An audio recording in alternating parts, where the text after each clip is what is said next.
J'ai fait avec euh, le gars qui m'avait écrit ce matin. Donc, moi, si le marché atteignait ce niveau-là, j'allais juste acheter, voir. Et c'est ce que j'ai fait aussi. Et lui aussi, je pense que c'est la même chose qu'il avait fait. C'est ce que je lui avais recommandé en quelque sorte. Déjà, ici, il faut savoir qu'il y a déjà une cassure de structure qui est là. Mais ça, c'est un H1.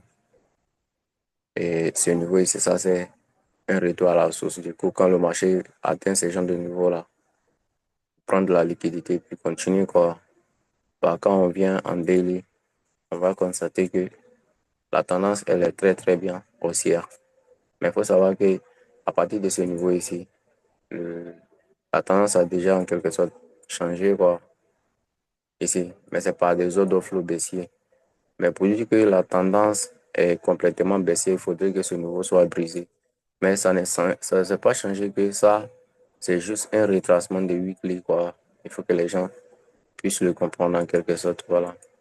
Donc, du coup, ça, c'est la dernière impulsion. Mais ça, c'est retracement, impulsion. Phase de retracement, on casse ce niveau. Ça devient un equal. Des points qui sont quasiment égaux. Retracement, impulsion, retracement. Ah, c'est une nouvelle impulsion. Ça. Et ça encore. Ah, c'est un retracement pour ce niveau-là. Ensuite, on a cette impulsion. Phase de retracement, impulsion, retracement, impulsion, retracement, impulsion. Ah, ça, c'est un daily. Mais il faut savoir que tout ce qu'on voit ici, là, ça, c'est juste le retracement jusqu'à ça. Ça, c'est le retracement de weekly. On va aller en weekly essayer de voir en quelque sorte ce que je dis, est-ce que c'est vrai ou faux. Voilà. Déjà, il faut savoir que ça, c'est une seule impulsion à partir de ce point-là. C'est un marché, en tout cas, qui est cool, quoi. Du coup, voici une nouvelle impulsion. Retracement. Ça, c'est juste. Le retracement peut venir jusqu'à ce niveau. Mais ce que moi j'ai vu ici, en H4, ça m'a permis en quelque sorte de détecter euh, un achat en fait. Voilà pourquoi nous on a acheté. Donc voilà ça. On vient en H4, on va constater ce que j'ai vu en quelque sorte. Donc déjà, ça c'est le dernier point le plus haut. À la cassure de ce niveau ici, voici. Ah, c'est la cassure en quelque sorte.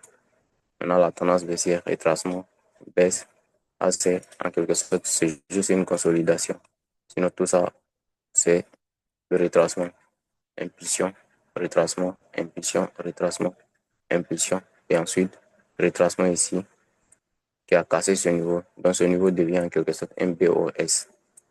Ça devient un BOS. Après ce BOS, on a en quelque sorte changement de structure. C'est-à-dire toute cette tendance baissière a changé à partir de la cassure ici. Dans ce niveau ici là, ça devient un retour à la source. Et voici la source. À partir de ce niveau, on commence à initier une nouvelle tendance. Donc, ce que je peux faire, c'est quoi? Si le marché arrive ici, soit je prends tous mes gains, je sors. S'il retrace, j'achète. S'il y a une possibilité. Ou bien, s'il n'y a pas de possibilité, on observe pour voir est-ce que si le retracement de lui qu'il va continuer. Ou bien, on a déjà changé la tendance pour aller à la hausse. Du coup, c'est ce que je voulais en quelque sorte vous montrer un peu. Aussi, il faut savoir que en H1, voilà ce qu'on peut observer. En H1, qu'est-ce qu'on peut observer? BOS, ça c'est le BOS. BOS ici, ça c'est la source en quelque sorte. Retour à la source, nouvelle tendance, paf. Donc c'est un peu ça. On va aller en M15, essayer de voir. Mais n'oubliez pas en quelque sorte qu'il y a la confirmation de la TDI qui est dessus. Donc, on vient ici. Ça, c'est en M15. En M15, on constate que déjà, c'était dans la source en fait. Et voici le marché qui est en train d'aller à la hausse. Il suffit juste de patienter et puis de connaître sa stratégie, les points d'entrée puis les points de sortie. Voilà. Et à ce niveau ici, on voit que au niveau de la TDI, il faut savoir que nous sommes en nouvelle selle, mais c'est en partiel en quelque sorte. C'est pas en total, c'est juste en partiel. Mais la market baseline est déjà cassée par le RSI. Et ça, c'est le RSI qui vient que se tester la ligne 50. Mais de toute façon que les bandes sont écartées, il faut savoir qu'il y a plus de liquidité.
Ok, veuillez m'excuser les gars, voilà. Donc, il faut savoir que déjà, comme j'étais en train de dire au niveau des indicateurs, si nous sommes en partiel oversell, donc à ce niveau, à ce stade-là, on a déjà cassé en quelque sorte la market baseline, ça c'est le RSI. Mais comme je le disais, de toute façon que les bandes sont écartées, il faut savoir qu'il y a plus de liquidité sur le marché en fait.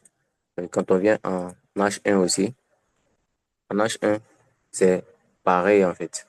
Donc, moi personnellement, je parle de confirmation qui me dit le marché va se retourner pour la baisse. Donc, du coup, je garde ma position.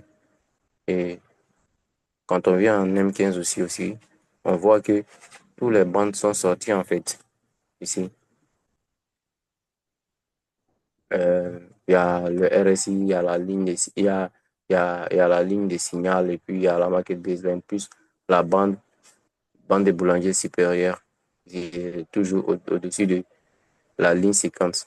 Donc, ça veut dire que à ce niveau, à ce stade-là, soit le marché va tester pour donner un chaque fin à son retracement, ça va trouver que celui-là, il est déjà sorti pour faire un total overbuy. Mais en H4, en H1 déjà, on peut s'attendre à ce que les indicateurs viennent en quelque sorte au niveau de partiel overbuy. Et ça va beaucoup être intéressant. Et en H4 aussi, on peut venir tester ce niveau ici. C'est un peu ça. Et voici la deuxième analyse, c'était ce niveau-là. En quelque sorte, le grain X 800. Et là, j'ai placé en quelque sorte un buy limit. Parce que là, il faut savoir que nous sommes sur le dernier point, le plus bas de toute cette tendance haussière. Donc, ce sont des niveaux qui représentent en quelque sorte des liquidités fortes. Voilà. Et nous sommes sur un contre réel. Et pour tous ceux qui sont en quelque sorte encore débutants, qui ne savent même pas c'est quoi trading et tout, allez-y sur la chaîne YouTube, vous allez retrouver des vidéos qui parlent de ça là-bas. Mais là, je vais profiter pour vous partager en quelque sorte les différents retraits que j'ai eu à faire durant ces derniers temps-là. Voilà. C'est vrai que ça fait un bail, mais je suis là.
Moi aussi, c'est une priorité, en fait. Voilà. Donc, ce que moi, j'ai constaté, en fait, il faut jamais abandonner, quoi. Pas parce que peut-être vous n'êtes jamais sûr que, je sais pas comment dire. C'est pas parce que vous n'avez pas en quelque sorte fait de longues études que vous ne pouvez pas faire en quelque sorte de grandes choses. Il suffit juste d'avoir la confiance en soi et puis de se lancer dans le domaine qu'on désire comprendre. Et tout viendra, quoi, les gars. C'est un peu ça. Voilà. Et là, nous avons en quelque sorte 28 retraits qu'on a fait durant ces derniers temps-là. Et on avait lancé un concours voici, là, le monsieur qui avait gagné en quelque sorte. Voilà, un peu ça.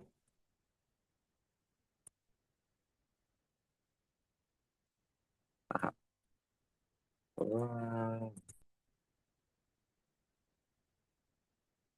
Donc, les gars, n'hésitez pas à nous rejoindre et à participer au maximum. Il y aura beaucoup de bonnes choses qui va venir après dans le groupe là-bas.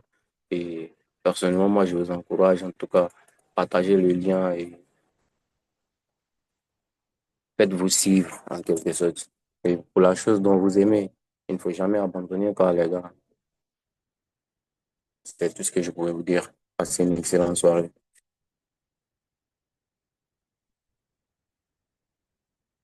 Et après, hein, c'est possible qu'on revient pour essayer de voir en quelque sorte ce qui est en train de se passer.